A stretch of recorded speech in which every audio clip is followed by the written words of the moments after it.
আসল মধু থাকে কিনা তাহলে নাকি ওই টাকাটা জ্বলবে না, উনি বলছেন আমাদের।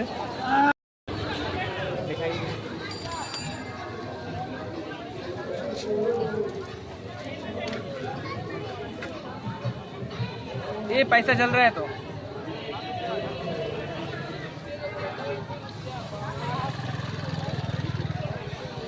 वीडियो पोस्ट करिस ना, ठीक है हम बोलबो ता सामान नहीं मिलेगा।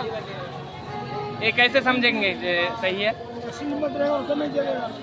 तो आप कहाँ से लाए मधु? तो सुंदरबन से। এটা নাকি সুন্দরবনের মধু, ওই সুন্দরবনের মধু। कितना रुपया किलो ये मधुटा? आप तो अभी बोले 40 रुपया 100। কত নিবে?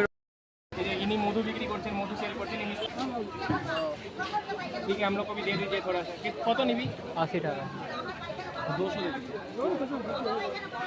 घर के मत देखिए, আপনি পরীক্ষা করে দেখালেন আমাদের, মানে টাকার মধ্যে দিয়ে টাকা পড়লো না।